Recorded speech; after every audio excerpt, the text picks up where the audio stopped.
Hello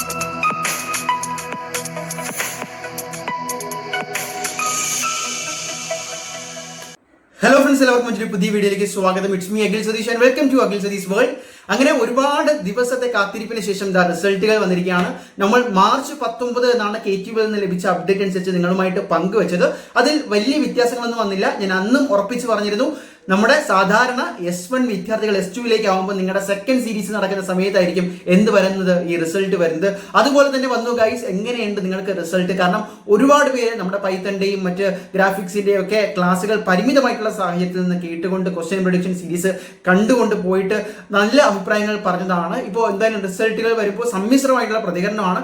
ചിലർക്ക് പ്രതീക്ഷിച്ച വിഷയങ്ങളിൽ മാർക്ക് കിട്ടിയിട്ടുണ്ട്, പക്ഷെ മറ്റു പലർക്കും ഗ്രാഫിക്സും പൈത്തണും പോലുള്ള മാത്സ് പോലുള്ള സബ്ജക്ട്സിന് സപ്ലിയിലേക്കും വന്നിട്ടുണ്ട്. എന്തൊക്കെ തന്നെ ആയാലും S1ന്റെ ഈ റിസൾട്ട് നിങ്ങൾക്ക് ഇനി ഇംപ്രൂവ് ചെയ്യാനുള്ള ചാൻസ് ഉണ്ട്, സപ്ലി എഴുതാനുള്ള ചാൻസ് ഉണ്ട്. സോ ജസ്റ്റ് ഒരു റിസൾട്ട് മാത്രമാണ്, പക്ഷേ ഇതിനെ ഗൗരവത്തോടെ എടുത്തുകൊണ്ട് S2ലേക്ക് പ്രിപ്പയറും ചെയ്യാം. അപ്പോൾ ഞാൻ ഈ പറഞ്ഞു വരുന്നത് പ്രധാനപ്പെട്ട കാര്യം, നിങ്ങൾക്ക് ഇനിയും മാർഗങ്ങൾ ഉണ്ട് എങ്കിലും KTU പോലൊരു യൂണിവേഴ്സിറ്റിയുടെ കീഴിൽ റീവാല്യൂഷൻ കൊടുക്കണമോ, കൊടുത്താൽ മാർക്ക് കൂടുമോ എന്നൊക്കെ ഒരുപാട് വിദ്യാർത്ഥികൾ ചോദിക്കുന്നുണ്ട്. അപ്പോൾ അങ്ങനെയുള്ളവർക്കാണ്, നിങ്ങൾക്കറിയാം നമ്മുടെ ലേറ്റസ്റ്റ് നോട്ടിഫിക്കേഷൻ പ്രകാരം ഇന്ന് മാർച്ച് 24 റിസൾട്ട് വന്നതിൽ തന്നെ അവർ പറയുന്നുണ്ട്, കോളേജിലെ ലോഗിൻ പോർട്ടൽ വഴി എന്താണ് ബാക്കി ഡീറ്റെയിൽസ് ഇഷ്യൂ ചെയ്യും. അതുപോലെ തന്നെ സ്റ്റുഡൻസിന് എന്ത് ചെയ്യാം, ആൻസർ ബുക്ക് കോപ്പിയും റീവാല്യൂഷനുമായിട്ടുള്ള റിക്വസ്റ്റ് സബ്മിറ്റ് ചെയ്യാനുള്ളത് ഓപ്പൺ ആണ് എന്ന് പറഞ്ഞിട്ടുണ്ട്. ഇപ്പോൾ വിത്തൗട്ട് ഫൈൻ അടുത്ത മാസം ഏപ്രിൽ 2 മുമ്പാണ്.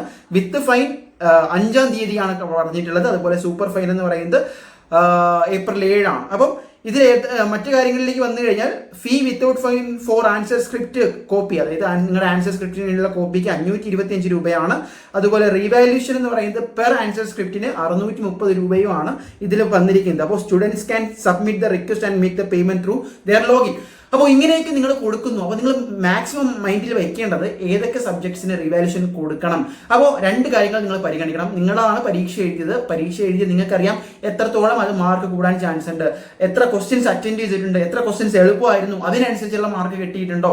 പ്രത്യേകിച്ച് ഗ്രാഫിക്സ് ഒക്കെ വരികയാണെങ്കിൽ ആ ഫുൾ ക്വസ്റ്റ്യനിലും നിങ്ങൾ ഒരുപാട് സ്റ്റെപ്പൊക്കെ എഴുതി, പക്ഷെ പ്രതീക്ഷിച്ചത്ര മാർക്ക് കിട്ടിയില്ല, സപ്ലിയിലേക്ക് പോയി, മാർക്ക് കുറഞ്ഞു പോയി. അങ്ങനെയാണെങ്കിൽ ധൈര്യമായിട്ട് കൊടുത്തുള്ളൂ.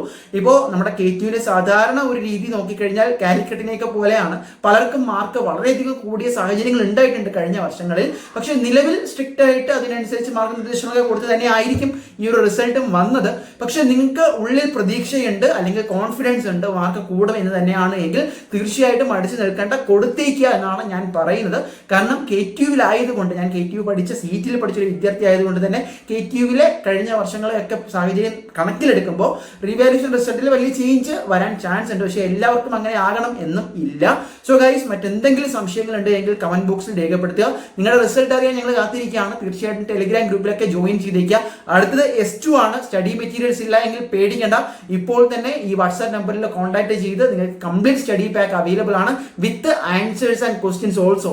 So guys, all the best. ഇനി അടുത്ത പ്രിപ്പറേഷൻ, ഈ റിവാല്യൂഷനുമായി ബന്ധപ്പെട്ട കാര്യങ്ങളിൽ ഒരു ഫൈനൽ ഡിസിഷൻ ഇന്ന് തന്നെ എടുത്തേക്കാം. ബൈ.